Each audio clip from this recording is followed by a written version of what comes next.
reasonably easily, oh my god, I just cannot fucking speak today.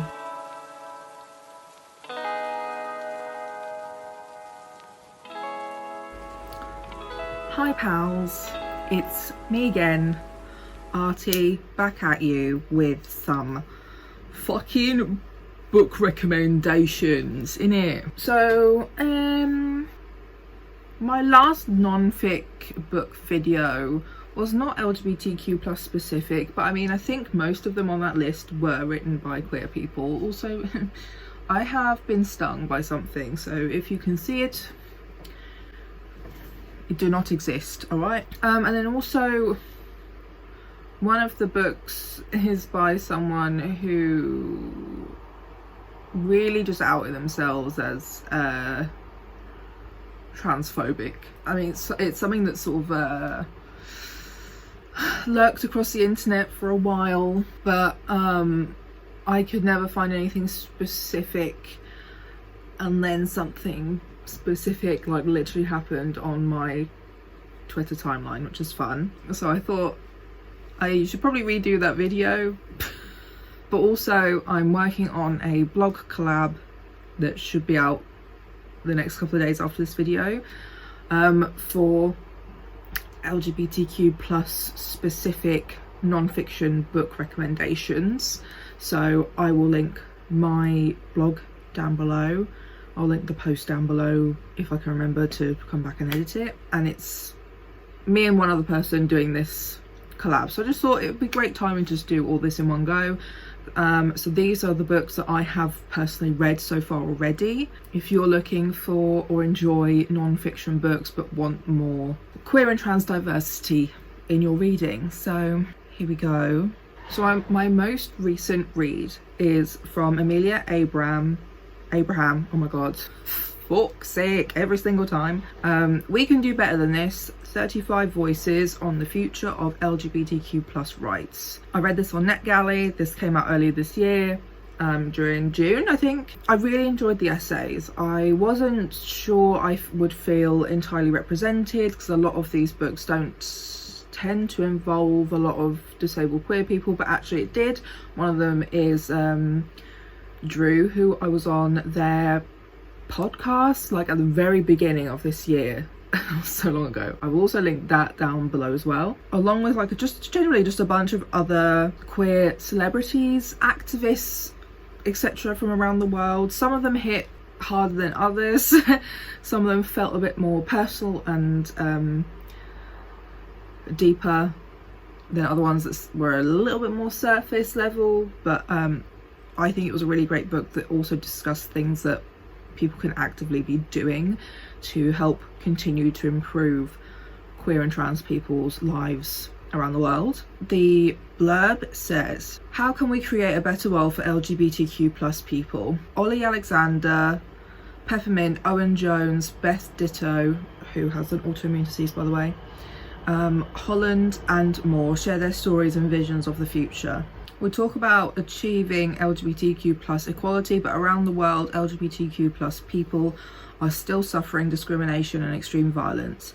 How do we solve this urgent problem, allowing queer people everywhere the opportunity to thrive? In We Can Do Better Than This, 35 Voices explore this question, though deeply moving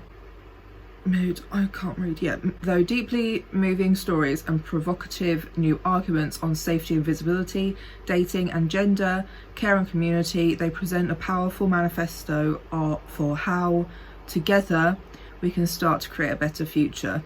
Edited by the journalist and author Amelia Abraham. Yes, so that's my most recent non-fiction read. I highly recommend. I also finally finished Queer: A Graphic History by Meg John Barker and Julia Scheel.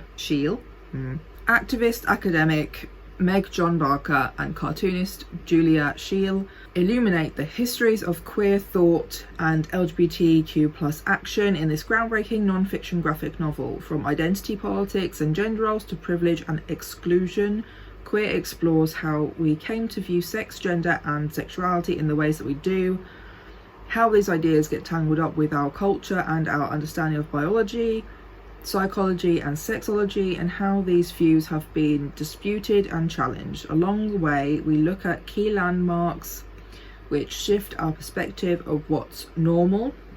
Alfred Kinsey's view of sexuality as a spectrum, Judith Butler's view of gendered behaviour as a performance, the play Wicked, or moments in Casino Royale when we're invited to view James Bond with the kind of desiring gaze usually directed at female bodies in mainstream media. Presented in a brilliantly engaging and witty style, this is a unique portrait of the universe of queer thinking. Basically, it's a very helpful intro to kind of book for queer theory, crip theory, and discusses a broad range of topics, including being very intersectional. Also actually discusses Kimberly Crenshaw's intersectionality theory and where that sort of began, when it was related to being black and a woman, but also how that can and is relevant to other intersections. But also there's a lot of critique as well on some of these older theories and theorists, because they can be kind of turfy, not gonna lie. But yeah, it was a nice introduction, and I definitely felt like I learned a lot. Even though it is in a more easily digestible format, it is still quite challenging to read if you've never approached queer, feminist or crip theory, which was me. So, but I definitely found it a really useful starter tool of different kinds of theory and their basics, opening up some options for further study.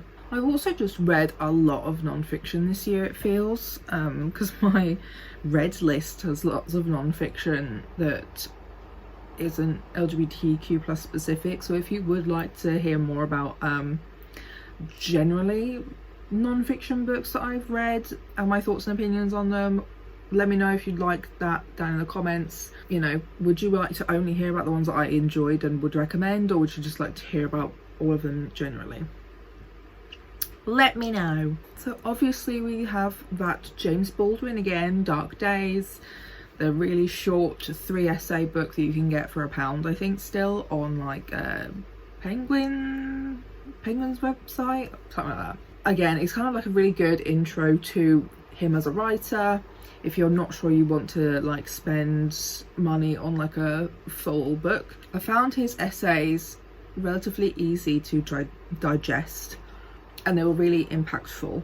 So for me, it has been a great introduction to James Baldwin generally. I know he doesn't just write non-fiction pieces, but he has got a few like more novel length books of essays. So if you're interested in reading from James Baldwin, I do recommend this as like your starter book. I don't know, mental illness. So the club rose, the blood came down, and his bitterness and his anguish and his guilt were compounded. Drawing on Baldwin's own experiences of prejudice in an America violently divided by race, these searing essays blend the intensely personal with the political to envisage a better world. Penguin Modern, 50 new books celebrating the pioneering spirit of the iconic Penguin Modern Classics series, with each one offering a concentrated hit of its contemporary international flavour. Was that English? I don't know. Essays, radical and inspiring, poems, moving and disturbing stories, surreal and fabulous, taking us from the deep south to modern Japan, New York's underground scene, to the farthest reaches of outer space. It's like, it's a whole series that Penguin has done that you can pick up these like really tiny £1 books kind of as tasters of each of these creators, each of these writers. And then we have Unbearable Lightness, which I have a very conflicted relationship to. I did not keep this book. This is one book that I picked up. I must have bought it secondhand on Amazon or something, and I did not keep it after I read it. Basically, it's written by Portia de Rossi, which is Ellen DeGeneres' wife. It's about her start in modelling and acting all the way back from when she was young in Australia, and how that also like immediately linked with her eating disorder. The reason why I have a conflicted relationship with this book is because it does not give a fuck about triggering you. Like, it uses a lot of specifics about food, exercise, calories, weight, you know, all of these things, which is generally a no in these kinds of books, because yes, we need to be sharing these stories from different points of views in different communities, but you need to be very wary of it basically becoming a how to become anorexic, become bulimic, you know, that sort of thing. And I appreciate this story because it is a link that I personally have not read before between being queer, acting and performing industry, and eating disorders, like how each of those three things kind of feeds each other.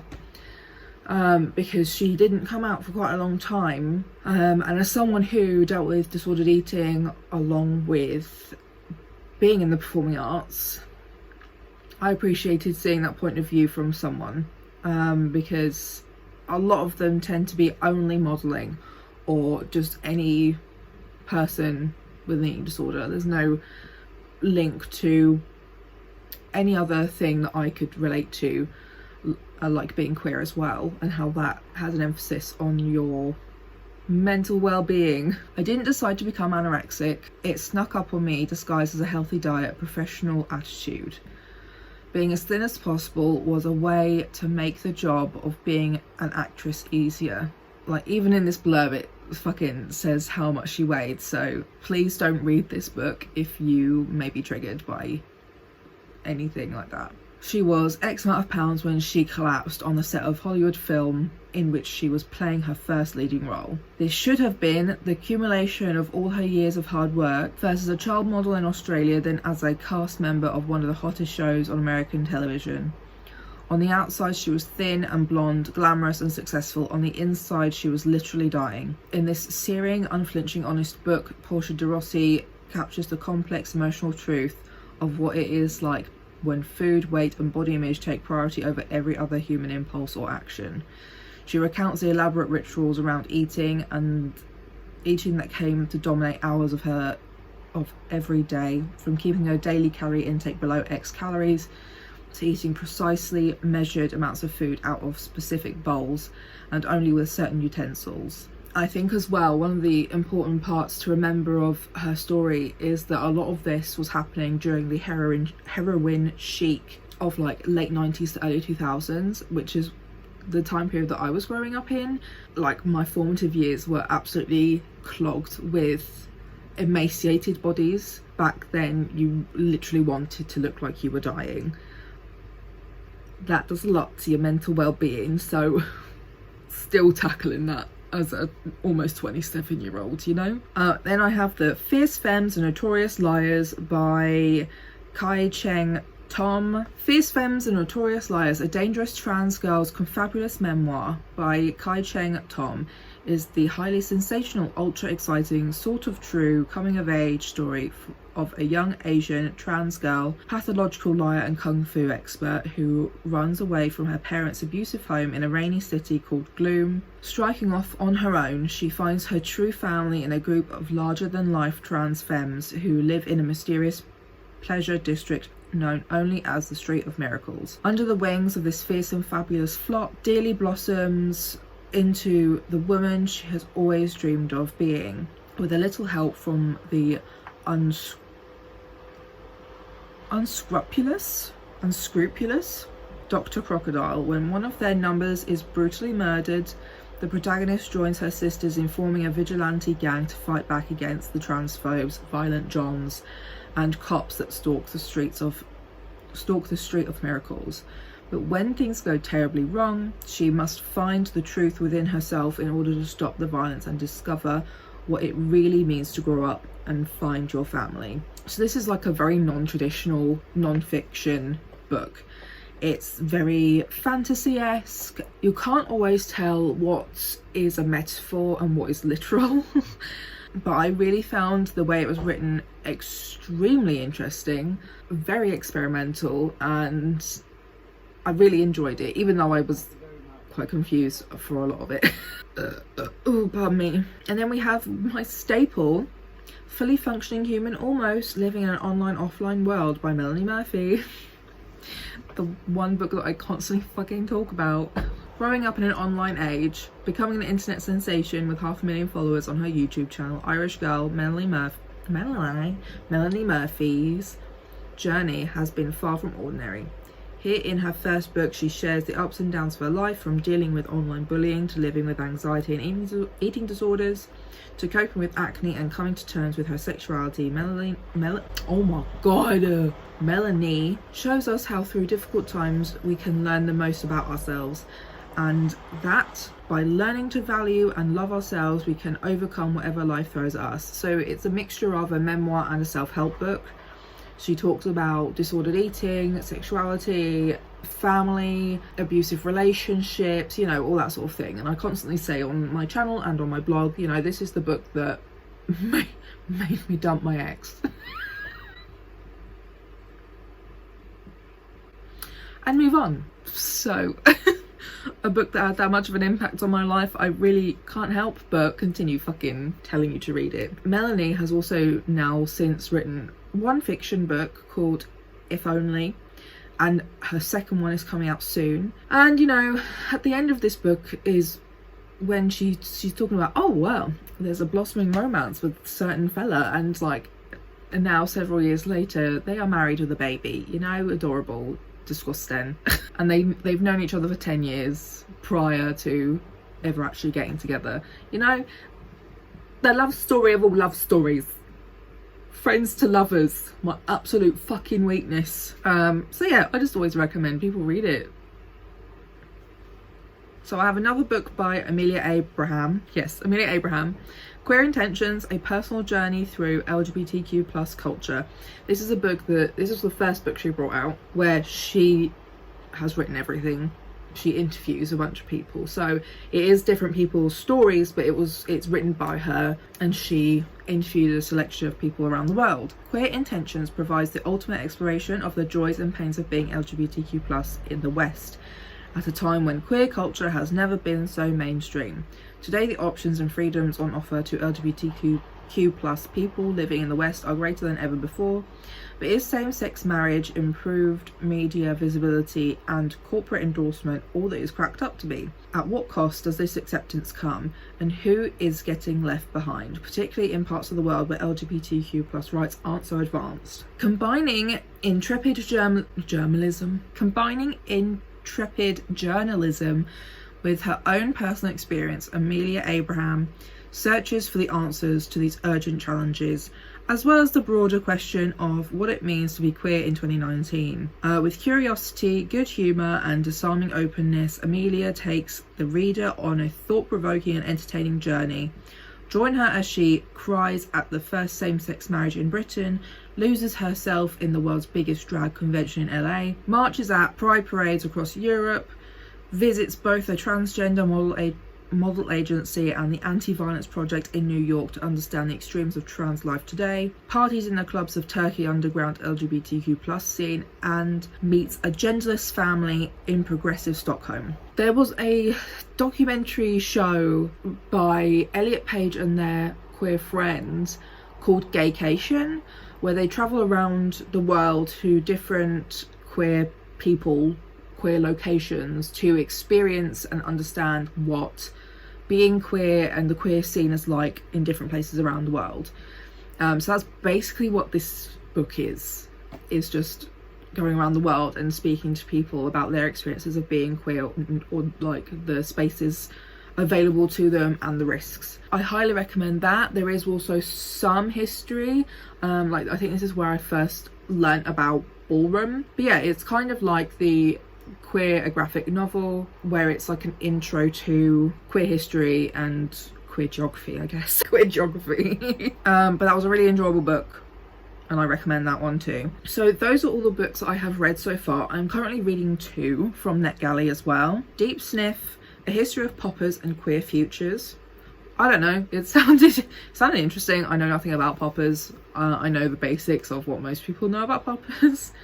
And I'm not very far through, but I have learned a little bit about the history of how like it was created and what it was used for originally, before it became a queer party drug, I guess, by Adam Smith. Adam Smith reveals the long history of the quick rush from sniffing poppers. 3, 2, 1, inhale deep. From the Victorian infirmary and the sex clubs of the 1970s, poppers vapor has released the queer potential inside us all. This is the intriguing story of how poppers wafted out of the lab and into gay bars, corner shops, bedrooms, and porn supercuts.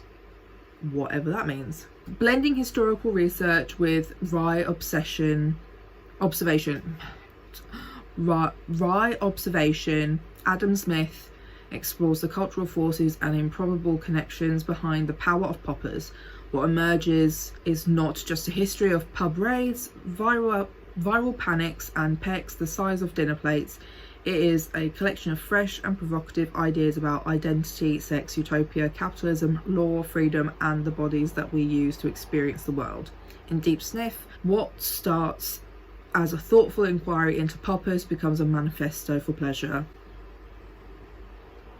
I just like learning things, you know. I really enjoyed history when I was younger, but I never really got to... For a start, none of us actually learned real history, you know. But I feel like there is so much history that I never got to learn about, you know, my people. Queer and disabled history is something that I feel like I've lacked a lot of. I mean, of course, there's also BIPOC history that is just lacking as well. There are just so many things none of us has been allowed to learn under state education. I think that's why I enjoy non-fiction a lot as well, is that I often am learning a lot about how other places work and what happened at a certain, like in a certain time period and stuff like that. The other book that I've also got on NetGalley at the moment too that I need to read is The Transgender Issue, An Argument for Justice by Sean Fay. Trans people in Britain today have become a culture war issue. Despite making up less than 1% of the country's population, they are the subjects of toxic and increasingly polarised debate, which generates reliable controversy for newspapers and talk shows. This media frenzy conceals a simple fact that we are having the wrong conversation, a conversation in which trans people themselves are reduced to a talking point and denied a meaningful voice. In this powerful new book, Sean Fay reclaims the idea of the transgender issue to uncover the reality of what it means to be trans in a transphobic society. It says read more, but it won't let me open it. In doing so, she provides a compelling, wide-ranging analysis of trans lives from youth to old age, exploring work, family, housing, healthcare, the prison system, and trans participation in the LGBTQ+ and feminist communities in contemporary Britain and beyond. The Transgender Issue is a landmark work that signals the beginning of a new, healthier conversation about trans lives. It is a manifesto for change and a call for justice and solidarity between all marginalised people and minorities. Yeah, as I said, I can't open the rest of it to fucking read it. But again, I feel like a lot of media tends to focus and centre around America. There are very few books that I have seen, read, or even like become aware of in any sense that is centred around the UK or really anywhere else. So I personally like to try to find and read books that are about where I am, the UK, and if I find books from and about other locations outside of America, I like to try and provide those for people, because it is not the same. It is not the same. We all face very different issues and our laws are very different in the way that our governments work. It feels like this is the only way we can kind of educate ourselves and other people, but that's my video for today. Check out either on my pinned comment or in the description below my blog.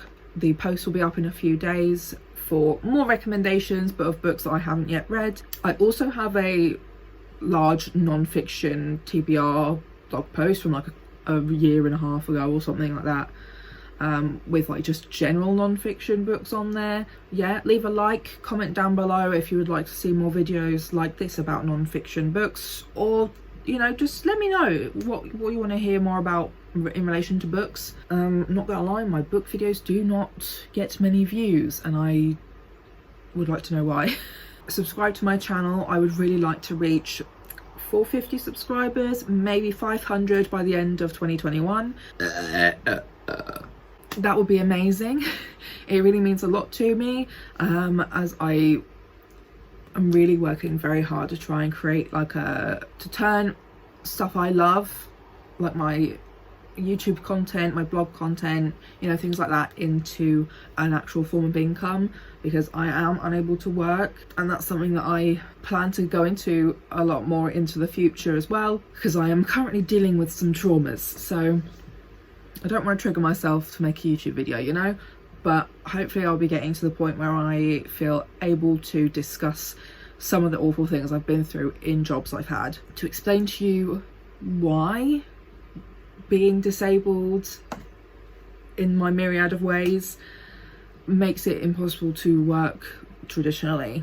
And also the interview process, that's a whole other ball game too. But yeah, please subscribe, please share my videos to people you think might enjoy them. I talk about books, queer and trans things, and the spectrum of disability issues, including chronic illness, neurodivergence, and just physical disabilities, mental illness, you know, all of it. If you like TikTok, I'm on there too. I barely talk about it on here, but I've started to get back into TikTok a little bit because I don't like Twitter. Twitter is really upsetting me at the moment, so I'm just like, peace out, I'm gonna go on TikTok and make some really stupid videos. You know, when Hinge advertised itself as being designed to be deleted, I thought, you know, you delete the app when you end up finding someone. But it turns out I delete the app every 3 to 4 weeks because I hate myself. Check out my TikTok, follow me there. Thank you for watching. I'll see you next week. Bye.